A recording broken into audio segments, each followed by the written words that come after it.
pada kerja bengkel dan gambar teknik. Oke, pada hari ini kita akan belajar tentang bahaya listrik dan pencegahannya, serta penerapan teknik soldering dan desoldering. Oke, apa itu bahaya listrik dan pencegahannya? Oke, listrik itu merupakan energi yang banyak dipakai baik di kilang, di rumah maupun di lingkungan sekitar. Energi listrik dapat dari gerakan perpindahan partikel-partikel bermuatan atau bila ada gerakan relatif antara penghantar dan medan magnet yang akan menimbulkan tegangan pada penghantar itu. Dan tegangan listrik inilah yang kemudian didistribusikan ke pemakai. Oke, bahaya-bahaya dari listrik. Bahaya listrik ini jelas energi dibutuhkan di mana saja. Bahayanya ada banyak sekali ya, yaitu yang pertama adalah kebakaran. Jadi energi listrik ini menimbulkan panas yang mengakibatkan isolasi dari kabel listrik menjadi rusak, yang bahkan akan timbul api atau percikan api dan menjadi kebakaran. Oke, bisa dibaca tentang kebakaran.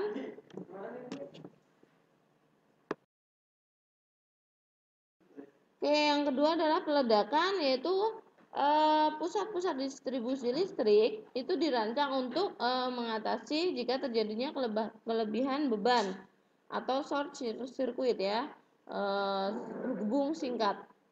Nah, tetapi terkadang sesuatu terjadi seperti pada breaker kontraktornya itu akan menyebabkan ledakan. Oke, bisa dibaca pada layar berikut ini. Oke, yang ketiga adalah radiasi, yaitu di mana distribusi listrik tegangan tinggi sudah pasti ada radiasi yang diakibatkan oleh arus induksi dari kawat penghantarnya. Jadi sampai saat ini efek radiasi ini terhadap sel-sel penting dalam tubuh manusia masih diperdebatkan. Tapi ada beberapa penelitian yang menunjukkan bahwa radiasi pada kelistrikan ini tidak begitu berbahaya. Yang berbahaya adalah radiasi pada nuklir dan lain sebagainya.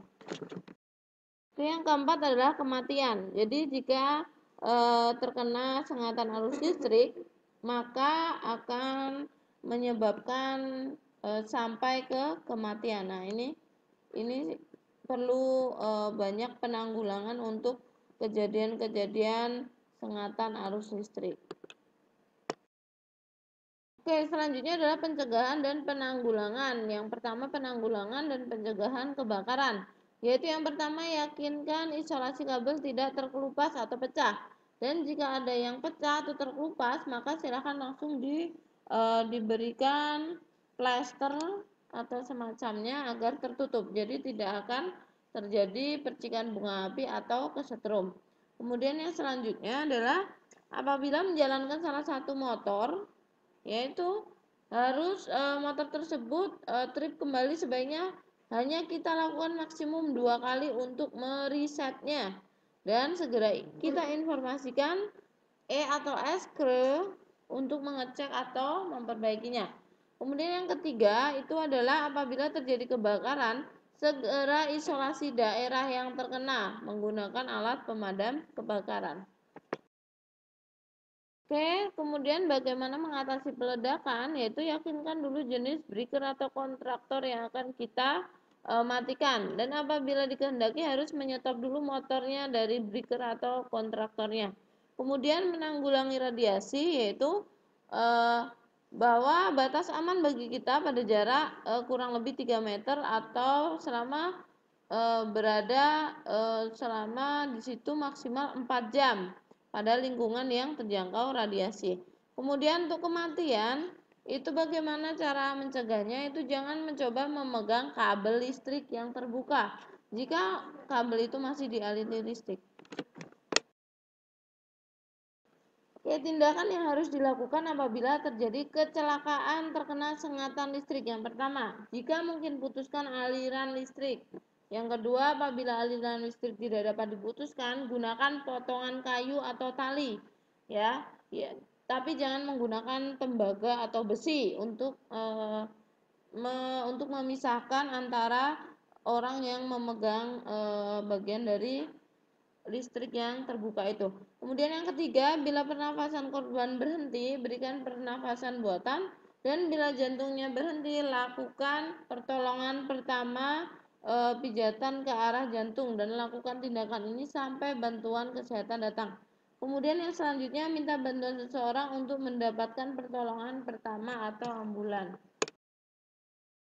Oke, sebelum bekerja, persiapkan hal-hal sebagai berikut untuk mencegah terjadinya konsleting listrik. Yang pertama, siapkan alat kerja yang kondisinya baik dan sesuai dengan pekerjaan.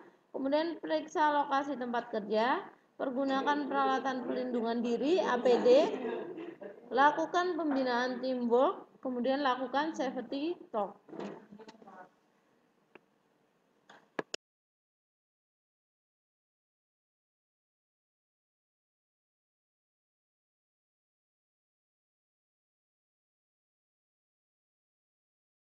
Oke, sekarang pada materi selanjutnya yaitu soldering dan desoldering.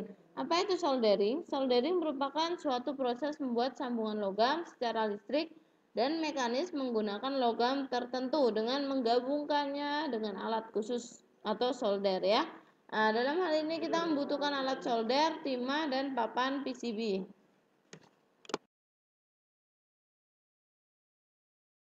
Oke, ini adalah gambar solder dan timah ya. Oke, ini adalah gambar papan PCB. Ada beberapa jenis papan PCB, yaitu papan PCB berlubang dan papan PCB polos.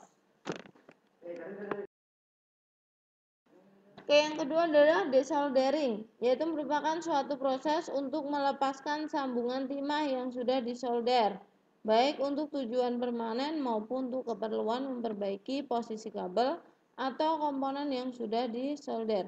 Nah, biasanya alat yang digunakan adalah penyedot timah dan solder. Ini adalah gambar dari penyedot timah.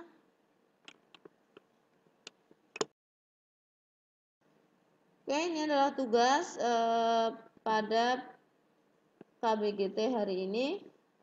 Hanya 2 tugas, silahkan kerjakan. Sekian dari Ibu, semoga ilmunya bermanfaat. Wassalamualaikum warahmatullahi wabarakatuh.